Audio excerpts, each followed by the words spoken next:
নমস্কার দর্শক বন্ধুরা, আমার চ্যানেলে আপনাদের সবাইকে স্বাগত। আজ আমি আপনাদের জন্য নিয়ে এসেছি কেওড়ার টক। এই কেওড়াটি সুন্দরবনের একটি ফল। এটি সব জায়গায় পাওয়া যায় না, আর বছরের সব সময়ও পাওয়া যায় না। এটির অনেক স্বাস্থ্যগুণ রয়েছে। তো তার জন্য আমি প্রথমে বাটিতে 7-8টা কেওড়া নিয়ে তাকে 10 থেকে 12 মিনিট ভালোভাবে সেদ্ধ করে নিলাম। সেদ্ধ করে নেওয়ার পর কেওড়াটা যখন একটু নরম হলো, তখন বেশ চটকে এটাকে কাঁচটা বের করে নিতে হবে। প্রথমে ছাঁকনি দিয়ে ভালোভাবে ছেঁকে নিয়ে কেওড়ার দানা আর খোসা আলাদা করে নিতে হবে।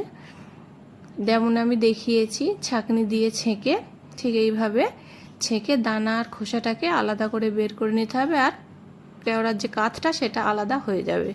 এরপর কড়াইতে তেল গরম করে তাতে আমি দিয়েছি শুকনো লঙ্কা আর কালো সর্ষে ফোড়ন।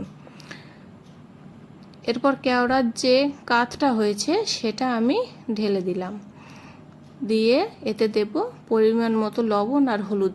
এতে একটু লবণটা বেশি পরিমাণ লাগে, কারণ টক তো, সেজন্য।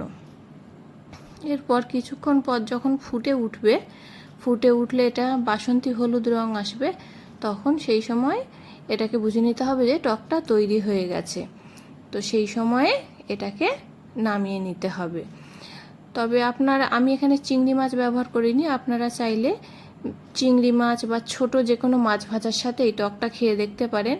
এটা খুবই ভালো এবং এর প্রচুর স্বাস্থ্য গুণাগুণও রয়েছে।